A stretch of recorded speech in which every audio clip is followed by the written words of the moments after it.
Okay guys, now let's do that comparison between the Nextgen 10 and the Nextgen 10 Mark II. The obvious part that I see straight away is the hull difference. When you have a look at the Nextgen 10, it is quite a sleek hull. When you look at the Nextgen 10 Mark II, it's an extremely stable beast of a hull. Perfect for conditions that we see. Let's look at the hull comparison of the Nextgen 10 and the Nextgen 10 Mark II. As you can see with the Nextgen 10, it is quite a sleek hull design.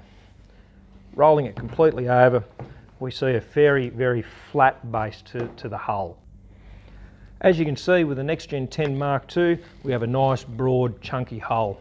Rolling it completely over, you can now see quite easily the hybrid catamaran hull as compared to the flat hull of the Nextgen 10. Perfect for stability in choppy, windy conditions. When it comes to tracking of these kayaks, it's a simple case of this will actually disperse the water down through the channels, keeping your kayak on a straight and even track. Moving down the hull, there's a lot of similarities. The front hatch area, very similar to both. Moving through to the areas for the transducer, identical. The best feature on the Mark II is the fact the ability to actually lay your rods down flat on the hull itself. Additional rails ready to go for your fish finder or for your camera mounts. The rudder system, the Nextgen 10 Mark II is more cockpit user friendly with the adjustments at the rear compared to the Gen 10, which has the adjustments at the back of the pedal. Center compartment, identical. Features of the 360 rod holders are identical.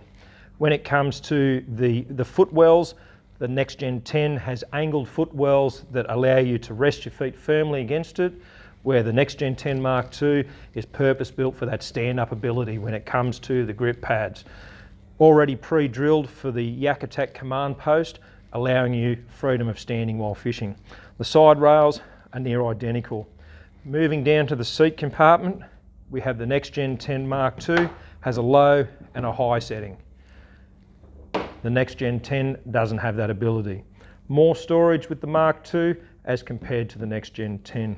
Comparing the hand grips to the Nextgen 10 and the Nextgen 10 Mark II, the Mark II is far more comfortable to use. The Nextgen 10 Mark II has an easier paddle attachment bungee cord. Moving past the seat, we still have the same two rear mounted fish rod holders in the Nextgen 10. The additions of the Mark II is the area where you can put an additional 2 rods, or you can invert your kayak trolley wheels to insert through here. Moving to the rear hatch section, the Nextgen 10 is a longer rear hatch. The Nextgen 10 Mark II is a wider rear hatch. With the addition, the Mark II has a rear hatch, angled side, so you can actually install rods and other fish bits inside your hull. Again, both are motor mount ready for your electric motors and other bits. Bungee cords identical to each other, and the rudder system is the same. The addition with the Mark II is the added rails at the back for either a camera or a flag indicator.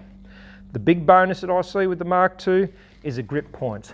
Underneath here, there is actually 2 grip points for ease of using the kayak, where the Nextgen 10 doesn't have that installed. They both have the plate underneath for the fish finder for your transducer, which is an added bonus when it comes to the protection of your transducer in general. So there you have it guys, the comparison between the Nextgen 10 and the Nextgen 10 Mark II.